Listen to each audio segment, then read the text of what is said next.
All right, gang. So we wanted to make sure that we provided you guys some exercise demos for some of the warm-up stuff that we asked you guys to do. So typically we just tell you what to do in the workout, or sorry, when you guys come into class or anything like that. Some of you might not actually remember what some of those things are. So we wanted to make sure that we provided a little short video to kind of go over some of those movements that we're gonna put in the warm-ups as well for you to do for your workouts too, okay? So I'm gonna have Coach Joe go ahead and demo some of these things.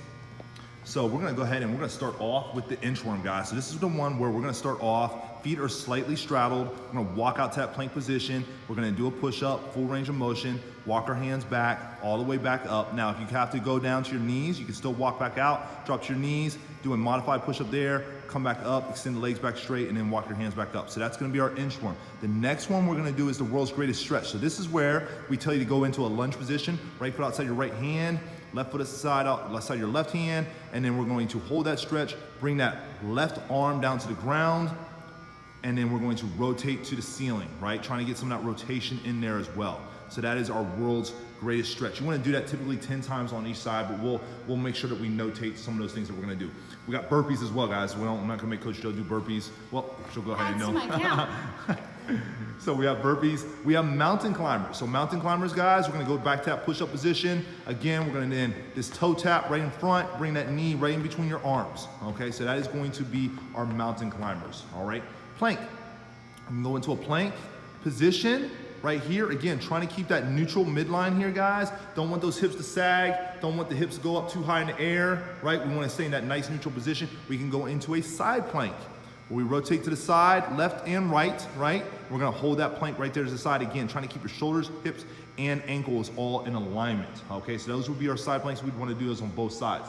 Then we'll go ahead, we'll jump back up. We're gonna go into some lunging action. So lunges, a reverse lunge, you see this, guys? You're just stepping back. It's a great way to develop some, a little stretch within that hip flexor and that quad, but also develop some glute strength, okay?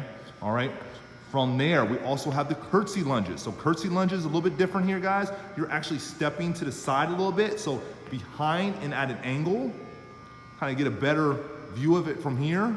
So that's going to be your curtsy lunge. All right?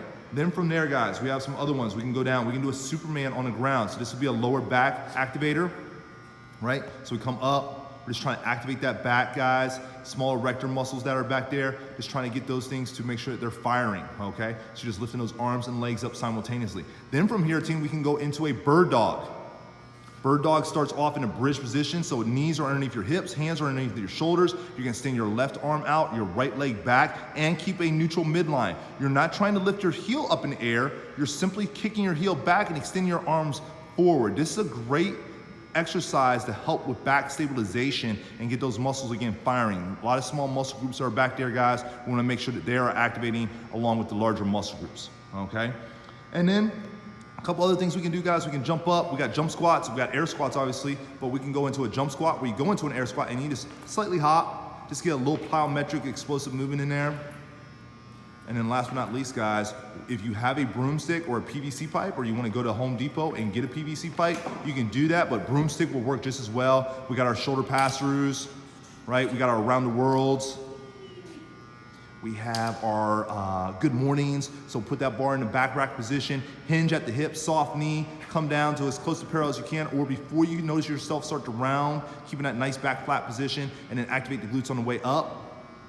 And then we have overhead squats. So we can press up, get into that squat position again, feet shoulder apart, toes slightly point outside, push those knees out, and then open up the hips at the top. So these are just a few, guys. Obviously there's a lot more. This is just a good way for us to end and make sure that we're getting all of our overhead, all of our warm-ups in. We'll do a cool down video as well.